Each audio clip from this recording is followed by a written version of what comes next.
Dans le chapitre consacré à l'univers, voici le Soleil. Nous allons commencer par faire une description du Soleil. Puis, nous étudierons le mouvement de la Terre autour du Soleil et ses conséquences comme le climat. Enfin, nous aborderons les aurores boréales. Commençons donc par décrire le Soleil. Le Soleil est l'étoile de notre système solaire. Dans la classification astronomique, c'est une étoile de type naine jaune. Sa masse est d'environ 2 × 10 puissance 30 kg. Cela représente 1 million de fois de plus que la Terre. Le Soleil représente à lui seul environ 99,8% de la masse du système solaire, Jupiter représentant plus des 2 tiers du reste. Le Soleil est composé à 75% d'hydrogène et à 25% d'hélium. Il ne faut jamais regarder directement le Soleil, même avec des lunettes de soleil. On peut l'observer en projetant sa lumière au travers de jumelles sur une feuille de papier. On peut alors voir les taches solaires qui sont des trous dans l'enveloppe gazeuse du Soleil. On peut suivre la rotation du Soleil sur lui-même en observant le mouvement de ces taches, qui font le tour du Soleil en 4 semaines. Les taches voisines se rapprochent quand elles arrivent au bord du disque solaire. C'est parce que le Soleil n'est pas un disque, mais une boule. Les taches solaires deviennent plus nombreuses tous les 11 ans. Le système solaire où nous habitons fait partie de notre galaxie, la Voie lactée.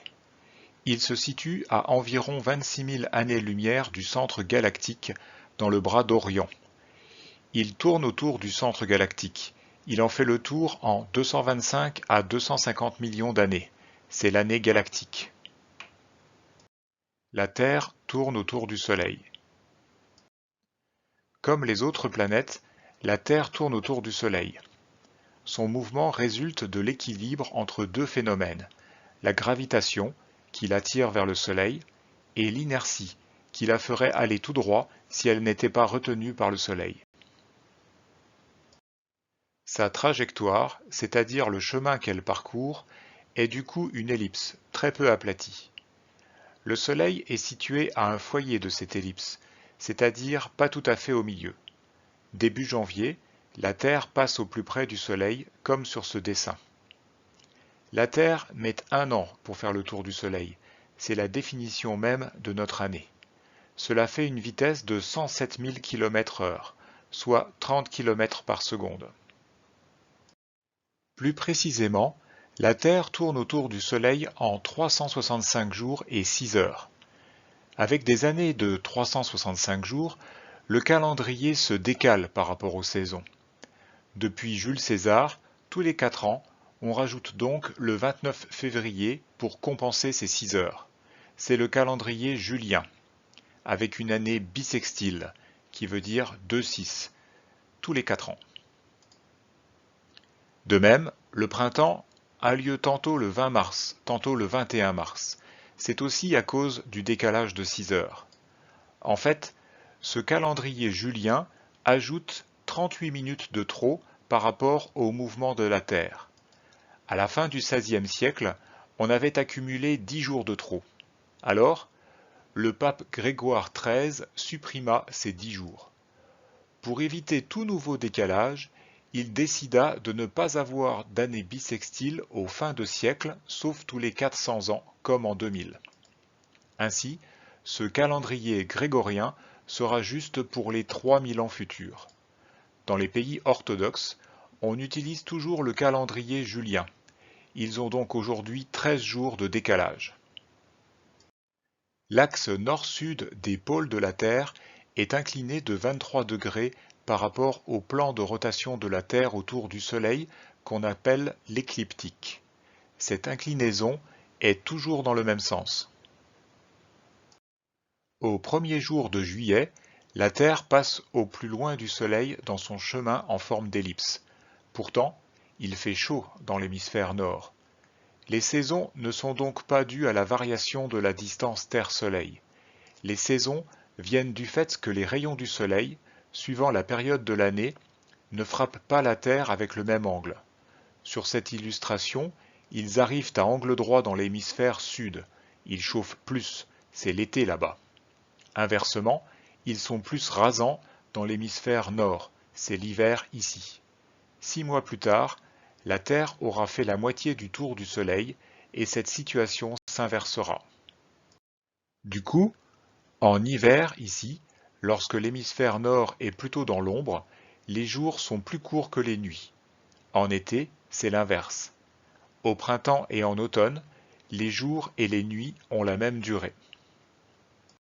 Dans son voyage d'1 an autour du Soleil, quand la Terre est ici, sur l'ellipse en haut à gauche du dessin, le Soleil est à la verticale de l'hémisphère sud.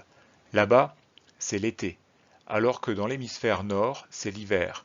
On y est dans l'ombre la majorité de la journée. Quand la Terre est ici sur l'ellipse en haut à gauche du dessin, le Soleil est à la verticale de l'équateur. C'est l'équinoxe de printemps. Les jours et les nuits ont la même durée. Pour l'hémisphère nord, le printemps commence. 3 mois plus tard, c'est l'hémisphère nord qui est tourné vers le Soleil. C'est l'été au nord. Encore 3 mois plus tard, ce sera à nouveau l'équinoxe, mais d'automne cette fois-ci. En été, le Soleil se lève donc aussi plus à gauche et monte plus haut dans le ciel. Vers le 21 juin, le jour du solstice d'été, c'est le jour où le Soleil est le plus haut, le jour le plus long de l'année.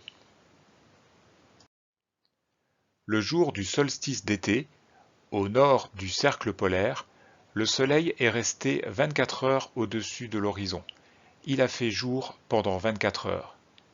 C'est parce que le cercle polaire est à 23 degrés du pôle. Ce jour-là, au cercle polaire sud, le Soleil ne s'est pas levé. Quand la Terre est proche du Soleil, elle va plus vite. Sur le dessin, on met le même temps à parcourir les deux zones coloriées qui sont d'aire égal. C'est la deuxième loi de Kepler. Cela influence le calendrier. Pendant l'hiver de l'hémisphère nord, on est un peu plus près du Soleil. La Terre accélère. Elle prend de l'avance sur le Soleil. L'équinoxe de printemps est le 20 mars. C'est le point vernal. L'équinoxe d'automne est le 23 septembre. La Terre met donc 7 jours de plus pour parcourir la moitié été de son orbite. Le climat tempéré qui règne sur Terre est exceptionnel. Il dépend d'une bonne distance Terre-Soleil, de la bonne vitesse de rotation de la Terre sur elle-même. Trop lente, elle générerait de grands écarts thermiques entre le jour et la nuit. Trop rapide, elle éjecterait notre atmosphère dans l'espace. De même, la présence de la Lune stabilise l'axe de la Terre, comme la perche d'un funambule. À cause de rayons moins rasants, le Soleil chauffe davantage l'air de l'équateur, qui s'élève en altitude, s'écoule vers le nord et le sud, avant de redescendre vers la surface à la latitude des tropiques, et de revenir vers l'équateur. Ce sont les cellules de Hadley, à l'origine des vents appelés les alizés. En allant vers les pôles, ce phénomène se reproduit, créant les cellules de Ferrel et les cellules polaires. Comme en plus la Terre tourne sur elle-même, ces vents sont aussi déviés vers l'ouest et vers l'est selon la cellule et selon l'hémisphère. Sur le temps long, le climat change. On pense qu'il existe un cycle de 26 000 ans lié à la force gravitationnelle du Soleil qui tend à redresser l'axe de rotation de la Terre. Une grande partie de l'hémisphère nord peut alors se recouvrir de glace. C'est une ère glaciaire. La Terre réfléchit une partie des rayons solaires, surtout dans les zones claires, comme les calottes polaires ou les nuages. L'effet de serre est le renvoi vers la Terre d'une partie de cette chaleur qu'elle renverrait sinon vers l'espace. Ce sont certains gaz présents dans l'atmosphère qui sont responsables de l'effet de serre. Sans l'effet de serre, il ferait trop froid sur Terre. Mais l'activité humaine, qui produit beaucoup de gaz à effet de serre, perturbe le climat. Elle réchauffe l'atmosphère de manière excessive et trop rapide. L'ozone, un gaz présent dans la haute atmosphère, constitue un filtre qui nous protège des rayons ultraviolets du Soleil. Au sol, en revanche, l'ozone produit par la pollution est nocif pour les êtres vivants. On a constaté des trous dans cette couche d'ozone d'altitude, surtout au-dessus des pôles. Ils sont dus à l'activité humaine. La limitation de l'usage des gaz CFC semble en voie de résoudre le problème. Les aurores boréales. La Terre est magnétique, comme un gigantesque aimant. C'est ce qui permet à nos boussoles d'indiquer le nord. Le Soleil émet des particules, c'est le vent solaire. Ces particules heurtent le champ magnétique terrestre, le contournent et, quand le flux est intense, se rapprochent des régions des pôles. C'est ce qui provoque les aurores boréales, qui sont visibles justement près des pôles. Voici en annexe des calculs plus approfondis. Calcul de l'inclinaison de la Terre. Pour calculer β, l'inclinaison de la Terre, on le fait à partir des mesures de alpha max et alpha min, qui sont les hauteurs du Soleil au solstice d'été et d'hiver. Des considérations géométriques visibles sur les dessins montrent que β est égal à alpha max moins phi, mais aussi égal à phi moins alpha min. En effet, alpha moyen est égal à la latitude du lieu de mesure, qu'on appelle aussi phi. Du coup, en additionnant ces deux égalités, on trouve que 2β est égal à alpha max moins alpha min. En divisant par 2, on retrouve les 23 degrés pour β.